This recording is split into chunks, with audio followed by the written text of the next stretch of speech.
تمہارے عالم جو ہیں اور تمہارے مسلمان جو ہیں وہ ہیں بڑبولے، نہ دماغ میں عقل ہے نہ دل میں نور ہے، بس بکواس کرنا جانتے ہیں۔ آج اگر میں کہہ دوں کہ مولا علی انبیاء سے بھی بہتر ہیں تو کتنے فتوے دینے کے لیے کھڑے ہو جائیں گے، لیکن جانو تو صحیح حضور نے کیا کہا ہے۔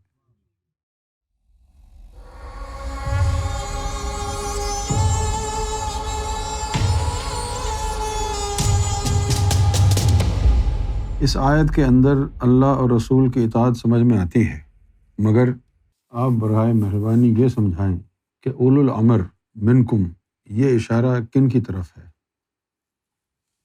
دیکھیں بھائی، اللہ اور اس کا رسول، یہ اللہ نے حضور کو اپنے ساتھ ساتھ مخاطب کیا ہے، تو پریکٹیکلی جب کہتے ہیں اللہ اور رسول تو اس کا پریکٹیکلی مطلب ہوتا ہے رسول اللہ، کیونکہ اللہ تو زمین پر نہیں ہے نا، تو آپ اس کی اطاعت کیسے کریں گے؟ یہ نہ سمجھیں کہ اللہ اور اس کے رسول کی اطاعت دو ہیں، اللہ اور اس کے رسول کی اطاعت ایک ہی ہے۔ ایک کیسے ہے کہ زمین پر تو رسول اللہ ہیں، انہی کی اطاعت اللہ کی اطاعت ہے۔ اس کے بعد ہے اولی الامر، یعنی جس کا حکم سب سے بڑا ہے، منکم تم عام لوگوں میں سے۔ اب اللہ رسول کی بات نہیں ہو رہی ہے، اب اللہ اور رسول کی اطاعت تو پرماننٹ ہے، وہ تو ہر دور میں ہوگی، لیکن ہر دور میں اولو الامر چینج ہو جاتا ہے۔ اب جس طرح اللہ تعالیٰ نے حضور صلی اللہ علیہ وسلم ان کے جانے سے پہلے ہی اعلان کر دیا کہ باغ دوڑ مولا علی نے سنبھالنی، تو یہاں سے یہ ایک سلسلہ نمودار ہوا، سلسلہ ولایت، یہ ابتدا تھی، کیونکہ نبوت اور رسالت ختم ہو چکی۔ جب نبوت ختم ہو گئی، لا نبی بعدی انا خاتم النبیین، میں آخری نبی ہوں، میرے بعد کوئی نبی نہیں آئے گا، تو نبوت اور رسالت تو ختم ہو گئی، دنیا تو نہیں ختم ہوئی نا۔ چلو نبوت ختم ہو گئی، رسالت ختم ہو گئی، تو اب دنیا کو ہدایت کون دے گا؟ اس کے لیے پھر نبوت اور رسالت کا نعم البدل ولایت متعارف اللہ نے کرایا۔ ایک حدیث شریف میں آیا ہے کہ فقر میرا فخر ہے اور اس پر مجھے افتخار ہے، ناز ہے، اور پھر آگے ایک جملہ یہ بھی فرمایا حضور نے کہ یوم محشر میں تمام انبیاء پر مجھے سبقت اور فوقیت حاصل ہوگی فقر کی وجہ سے، علی سائر الانبیاء یوم القیامہ۔ اب اگر حضور صلی اللہ علیہ وسلم فرما رہے ہیں کہ فقر میرا فخر ہے اور اس کی وجہ سے یوم قیامت میں تمام انبیاء پر مجھے فوقیت حاصل ہوگی، تو معلوم یہ ہوا کہ فخر اللہ نے حضور کے علاوہ کسی نبی رسول کو نہیں دیا تھا۔ تمہارے عالم جو ہیں اور تمہارے مسلمان جو ہیں وہ ہیں بڑبولے، نہ دماغ میں عقل ہے نہ دل میں نور ہے، بس بکواس کرنا جانتے ہیں۔ آج اگر میں کہہ دوں کہ مولا علی انبیاء سے بھی بہتر ہیں تو کتنے فتوے دینے کے لیے کھڑے ہو جائیں گے، لیکن جانو تو صحیح حضور نے کیا کہا ہے۔ حضور فرما رہے ہیں کہ یہ جو تعلیمات فخر ہے اس پر مجھے فخر ہے اور اس پر مجھے ناز ہے، اور یوم قیامت کے دن اس تعلیمات فخر کی وجہ سے تمام انبیاء پر مجھے فوقیت حاصل ہوگی۔ اب اگر حضور صلی اللہ علیہ وسلم کے علاوہ بھی تعلیمات فخر دیگر انبیاء اور مرسلین کو دی گئی ہوتی تو حضور اس پر افتخار نہ فرماتے، یہ نہ فرماتے کہ اس کی وجہ سے مجھے درجہ امتیاز حاصل ہے یا فوقیت حاصل ہے۔ تو معلوم یہ ہوا کہ دیگر انبیاء اور مرسلین کو تعلیمات فخر عطا نہیں ہوئی، تو پھر جب حضور صلی اللہ علیہ وسلم نے وہ تعلیمات جن کی وجہ سے سارے انبیاء سے وہ افضل ہیں، جب وہ تعلیمات آگے مولا علی کو بڑھائیں، تو پھر مولا علی کے پاس کون سی تعلیم آ گئی جو کسی نبی کے پاس نہیں تھی۔ غور کرنے کی بات ہے یہ۔ ہمارے شیعہ بھائی تو ایسے اچکتے رہتے ہیں، یہ وہ نقاط ہیں جن سے مولا علی کی عظمت ثابت ہوتی ہے۔ اب جب تعلیمات فخر انبیاء اور مرسلین کو نہیں تھی، حضور کو عطا ہوئی، اور حضور کے توسط، حضور کے وسیلے سے مولا علی اور پھر مولا علی نے آگے جس کو انتخاب کیا اللہ نے اس کو عطا کرتے گئے۔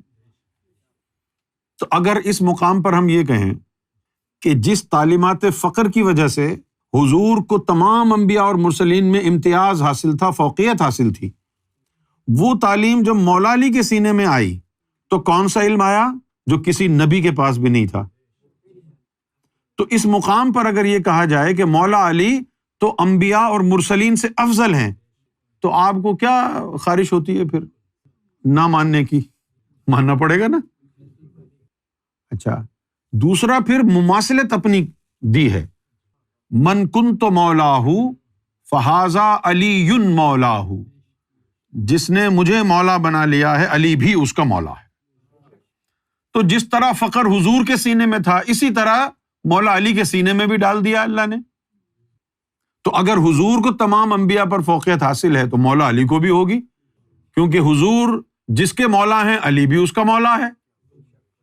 حضور جس سے افضل ہیں مولا علی بھی اس سے افضل ہے۔ مولا علی کی اگر شان بیان کی جائے نہ تو پھر ان کے سامنے آدم علیہ السلام کی کوئی شان ہے، نہ موسیٰ کی کوئی شان ہے، نہ یوسف کی کوئی شان، نہ داؤد کی کوئی شان، نہ کسی اور کی کوئی شان۔ یہ حدیث آ گئی ہے، الفقر فخری والفقر منی ففافتخروا علی سائر الانبیاء والمرسلین، اور فخر کی بنا پر ہی مجھے تمام انبیاء اور مرسلین پر فوقیت حاصل ہوگی یوم محشر میں۔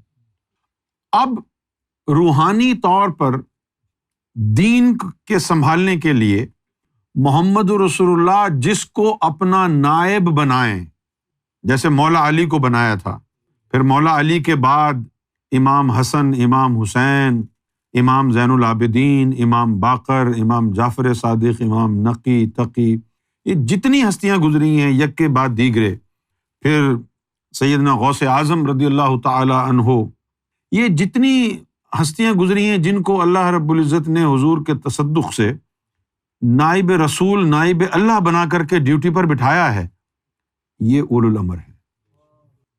اب اللہ، رسول اور اولو الامر تینوں کی بات ہو گئی، ٹھیک ہے؟ اب اگر تینوں کو ماننا صحیح ہے تو دونوں کھسک کے اولو الامر میں آ گئے، لہٰذا اولو الامر کو ماننا ہی اللہ کو بھی ماننا ہے، رسول کو بھی ماننا ہے، اور جس کو اللہ نے اولو الامر بنا کے بٹھایا ہے اس کو نہیں مانو گے، پڑھتے رہو درود، پڑھتے رہو نمازیں، اللہ قبول ہی نہیں کرے گا، کیونکہ تمہارے لیے اب اللہ رسول کی اطاعت اولو الامر کی اطاعت سے مشروط ہو گئی ہے، کہ اللہ رسول کی اطاعت اس وقت متصور کی جائے گی جب اولو الامر کی اطاعت ہوگی۔ اگر اولو الامر کی اطاعت نہ ہو تو پھر اللہ رسول کی اطاعت اللہ تعالیٰ کی طرف سے مسترد کر دی جائے گی۔ تو اولو الامر وہ ہے جو تم میں سے چنا جائے۔ اچھا، اب یہ جو خلیفہ آئے جن کو مولویوں نے کہا یہ خلفائے راشدین ہیں، اگر آپ ان کو اولو الامر سمجھتے ہیں تو بہت گھاٹے کا سودا کرتے ہیں۔ پوچھئے کیوں؟ کہ ان کو تو اللہ نے منتخب ہی نہیں کیا، ان کو تو لوگوں کے مشورے سے خلیفہ بنایا گیا تھا۔ جس کو لوگوں کے مشورے سے خلیفہ بنایا جائے اس کو خلفائے راشدین میں کیوں ڈالتے ہیں؟ رشد و ہدایت انسانوں کے ہاتھ میں ہے کیا؟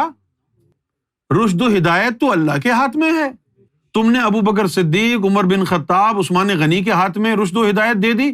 قرآن یہ کہتا ہے کہ یا رسول اللہ صلی اللہ علیہ وسلم انک لا تہدی من احببت، آپ بھی کسی کو ہدایت نہیں دے سکتے جسے آپ محبت کریں۔